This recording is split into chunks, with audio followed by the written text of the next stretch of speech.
Welcome to our 3-Minute Therapy Weekly podcast.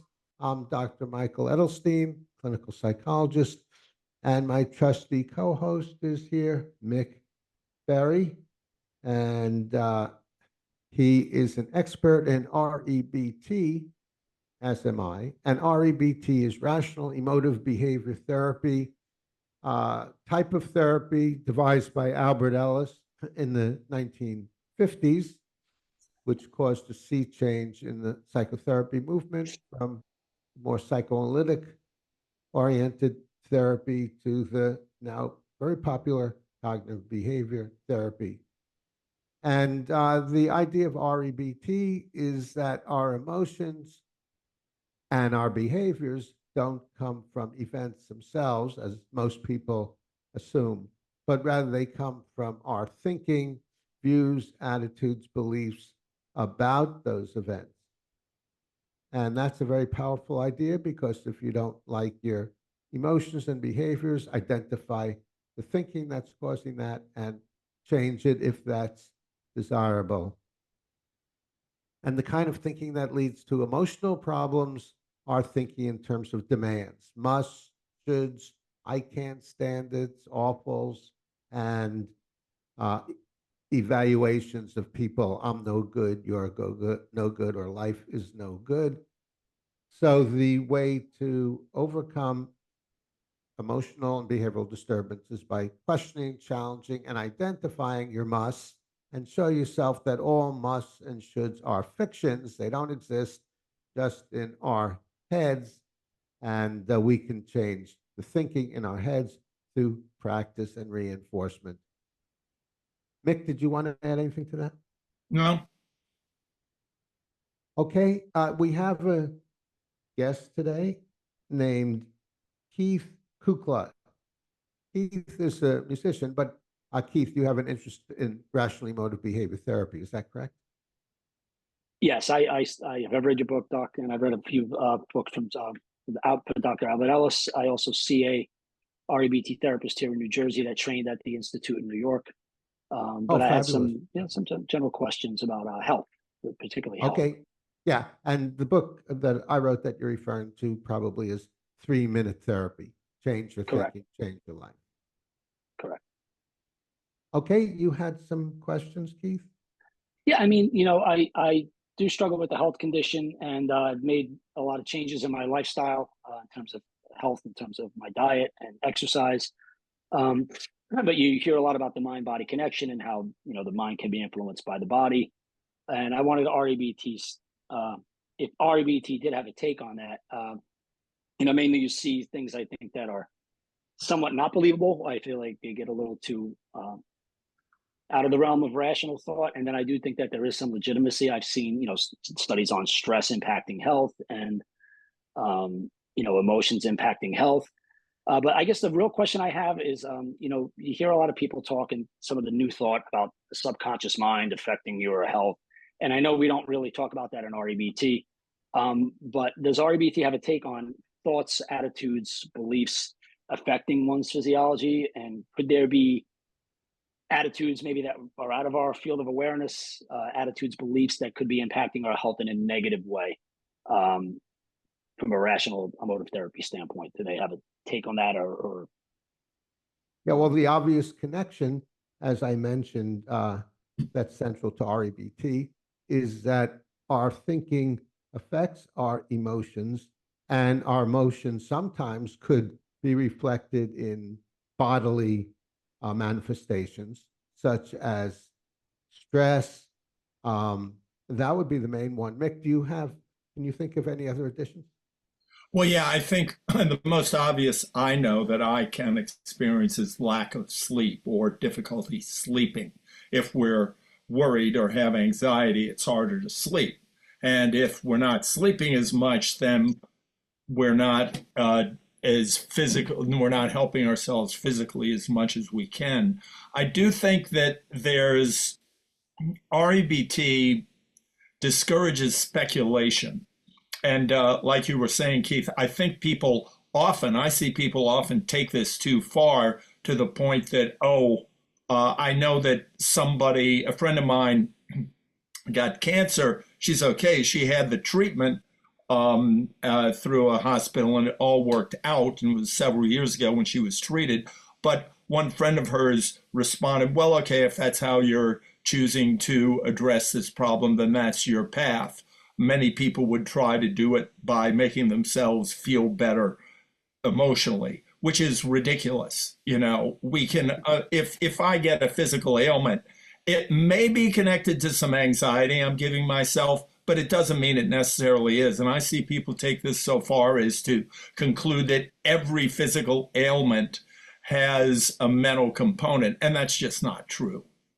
You know, so I think REBT would mainly REBT focuses on what can you do to get rid of the anxiety or the depression or the rage. And when you get rid of that, then you're pretty much doing everything you can to eliminate physical ailments that would occur because of your mental problems. But outside of that, REBT doesn't put a lot of emphasis on physical manifestations because it's about solving the problem of how can you get rid of the anxiety or the mental disturbance. And if you get rid of that, then you're taking care of any sort of physical manifestations that might come out of it.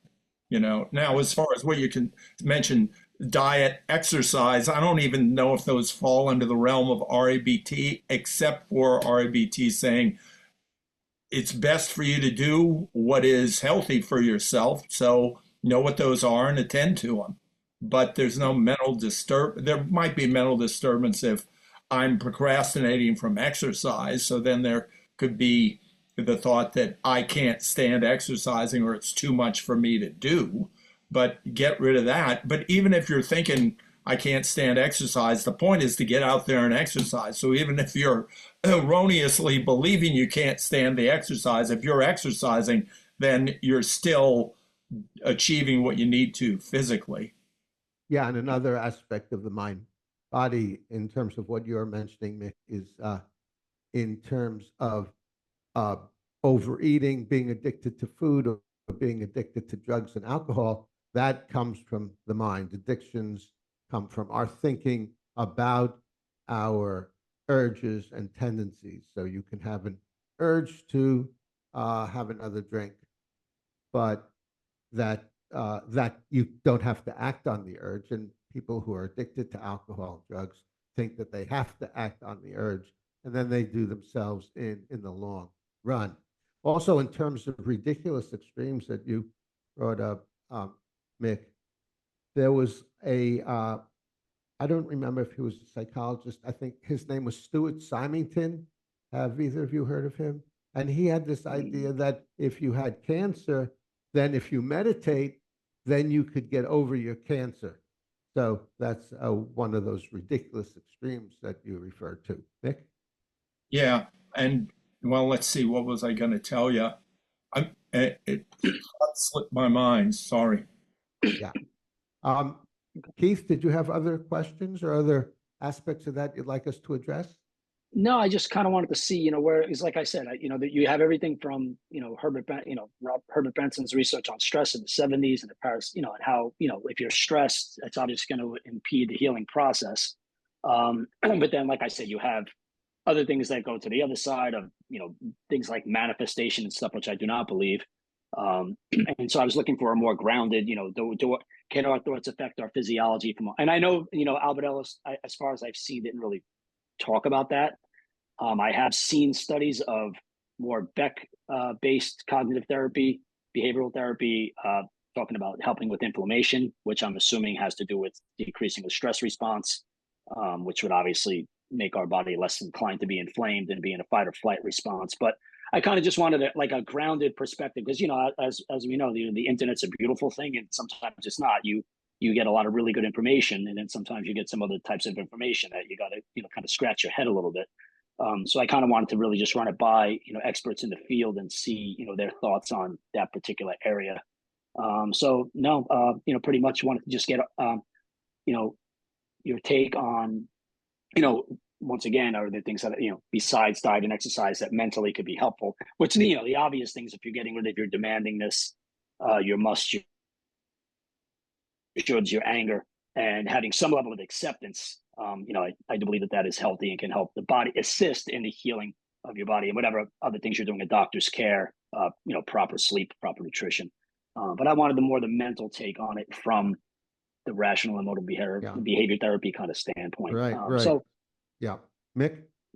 Yeah, you did use the word subconscious, which is a provocative word. And Michael, you could chime in here. I don't really believe REBT puts much value on the term subconscious because there might be things that we're not aware of, but in terms of something lurking beneath the surface, something eating at me that I'm completely unaware of, I think when we are disturbed by something, we pretty much are thinking something, and REBT just trains people to learn to become aware of our thoughts. Now, that being said, I have had periods of time where I realize I'm not sleeping as much as I'd like. I'm not sleeping as easily as I'd like. Is there some particular hang up that I'm not paying attention to? And often there is, and I'll say, telling myself I have to get this situation to work out for me, and I'll do REBT exercises on getting rid of that demand, and then I'll feel better. So sometimes I cannot be aware of my mental self-defeatism, and it could manifest in not sleeping as well, and then I'll just observe it. But I really think most of the time when we're disturbed, we're aware we're disturbed, and REBT teaches people how to catch what the disturbance is, which is invariably a demand. Yeah, so I think there are two takes on the subconscious. The Freudian idea of the subconscious, which is thoughts that you're defending against, you don't want to get in touch with, and you need 20 years of deep psychoanalysis to get in touch with it and get over it. Whereas the more reasonable idea of subconscious, as Mick said, is just thoughts you have that you're not aware of that are causing your emotions and behaviors. And usually in the first session with clients, and when I help them identify their demands that are causing their emotions, they pretty much recognize that that's the case. So it's not the Freudian type. It's not buried in their deep, dark unconscious. Yeah. Yeah, and I do remember reading that, that about Albert Ellis, talking about that. And I don't really subscribe to that belief of the subconscious. I guess, like I said, the other thing is, and Mick kind of addressed it. I guess just being aware of what, the flow of your thoughts going through your head. But sometimes you have blind spots, for lack of a better word, where you might be believing something that you're not quite sure. Like I even read about contradictory beliefs in 3-minute therapy, that sometimes if we're not nailing down the correct belief, we can not, like if you challenge a belief and you still feel equally as disturbed, you may not have challenged the correct belief or demand on, the demand on, you might be really thinking you're demanding on other people, but you really might be demanding on yourself. So I guess also, like I said, I don't subscribe to the Freudian version of the subconscious, but more things that we're not fully aware of in the moment that could be kind of working against us. So yeah, I exactly. kind of address that, I believe, with just kind of being aware of the flow of your thoughts. Or no, I guess I like the way that Mick put it, that, which is, it's obvious when you think about it, but the way he put it is, if you're disturbed, you're disturbed. Yeah, and so exactly. you might want to take that route. So yeah, and I really just wanted to get, the REB take on it. And like I said, I've discussed these things with my therapist, and she's given me some good insights, essentially what we're saying. But I want, I always like to get other views on subjects. So that's pretty much why I had reached out to you to ask your opinion on it. So. Mick? Yeah, I was just going to say along those lines, Keith, if we find that, like, let's say I'm breathing heavily, or my pulse is up a lot today, or whatever it is, I could consider, well, maybe there's a mental component, but there is not necessarily a mental component. If I have a cold or I have a fever or the flu, it doesn't mean that there's necessarily anything I did to induce this. And I think I've seen it time and time again when people just conclude, oh, I am causing this by the way I'm not thinking better and therefore I got sick. Well, not necessarily, you know, and then that's a great way to really throw yourself in a tizzy. Oh my God, I'm not figuring out what it is that caused this, and I need to figure it out, and I'm self-sabotaging, and I can't figure out how I'm self-sabotaging. Look, now I'm really having a lot of anxiety. I'm just a complete mess. Well, wait a minute. If you're concluding that because you have a physical ailment, there's definitely a mental component, that's a mistake right there. So watch out for that. There may be, but not necessarily. And I think often there isn't. We can get sick or have, you know, I run. If I get a bad knee, doesn't mean I thought anything differently about my running. I may have been putting in too many miles or not stretching enough, you know? Right. Okay. Yeah. Awesome. Thank you. Thank you. And like I said, that's what I was looking for. Is just a realistic, rounded perspective on on how you gentlemen view that subject. Yeah, So I appreciate it. Yeah, and I think for your own personal employment of this, just consider there may be, see if you can discover it. And if you can't, then I think the chances are that there probably isn't. Okay. Oh. Perfect. Okay. Okay. Very good. Thank you. I think that was a good, interesting subject, Keith. Thanks for suggesting it, and thanks for coming on. Thank you. And thanks, like I said, reaching back out to me, Doctor, and allowing me to ask the question on the podcast. And Mick, thank you very much. And Chris, thank you. I really appreciate it. Yeah. You know, I will say, be careful of the secondary should. I've seen people use REBT and conclude it doesn't work because they're hanging on to this idea. It has to work. It has to work right now. And if you hang on to that, you're going to be disturbing yourself, you know? Right.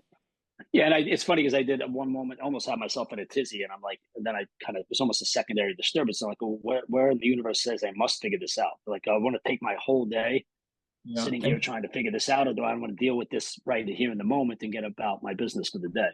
Which I found helpful, you know.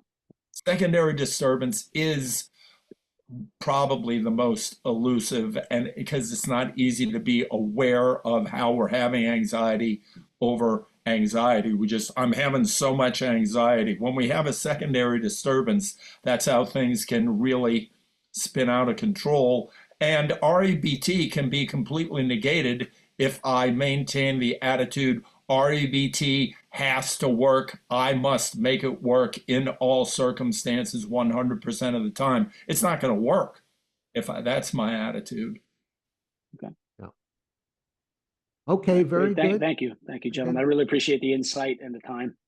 Thank you. Thank you, Keith Kukla, for joining us, and Mick for being my great co-host, and Chris Rossini, our tech engineer.